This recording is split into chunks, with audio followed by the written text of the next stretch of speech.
Anabolism के दो types है। एक को हम कहते हैं एनाबॉलिज्म, जिसमें स्मॉल मॉलिक्यूल आपस में मिलकर एक लार्ज मॉलिक्यूल बनाता है। जिस तरह वाटर और कार्बन डाइऑक्साइड दो छोटे मॉलिक्यूल हैं और एक ग्लूकोज को बनाते हैं जो बड़ा मॉलिक्यूल है। इसको कहते हैं anabolism. On the other hand, catabolism is a process in which catalysis occur the large and complex molecule broken down into small and simple form, which उसको कहते हैं कैटाबॉलिज्म।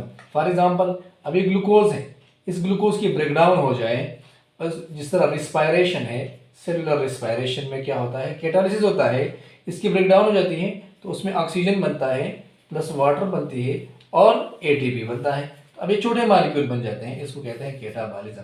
तो एक्चुअल बात हो रही थी difference between animals, plants and micro organisms.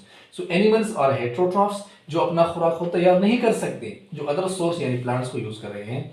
Plants अपना खुराक खुद तैयार करते हैं क्योंकि फोटोसिंथेसिस करते हैं। On the other hand, inorganic food के लिए क्या करते हैं, इनके पास लंबे लंबे रूट्स होते हैं, उस रूट्स के ज़रिए से ही ऑब्जर्वेशन करते हैं, वाटर ऑब्जर्व करते हैं, मिनरल ऑब्जर्व करते हैं और फिर ऊपर प्लांट बॉडी में ले जाते हैं। कैसे इतने वाटर यहाँ ज़मीन से ऊपर कैसे जाते हैं, इस मैकेनिज्म है, उसको कहते हैं टैक्ट मैकेनिज्म।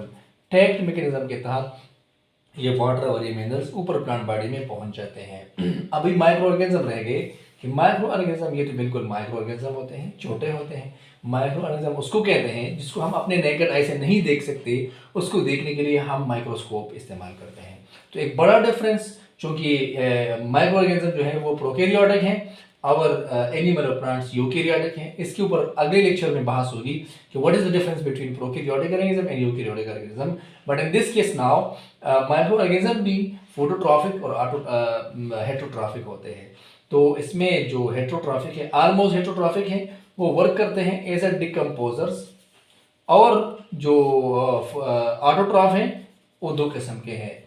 एक को हम कहते हैं फोटो ऑटोट्रॉफ्स, जो लाइट के मौजूदगी में अपना खुराक तैयार करते हैं, फोटो ऑटोट्रॉफ्स, जिस तरह सायानोबैक्टीरिया, ब्लू ग्रीन एल्गी। और एक है कीमो ऑटोट्रॉफ, जो केमिकल की मदद से अपना खुराक तैयार करते हैं, केमिकल को इस्तेमाल करते हैं। तो ये हो गए heterotrophic and autotrophic nature of the plants and animals including micro organism as well. आज का लेक्चर बस यही था, और हमारे मज़ीद इस तरह की वीडियो के लिए हमारे लेक्चर को, हमारे चैनल को सब्सक्राइब करें और शेयर करें। बहुत शुक्रिया।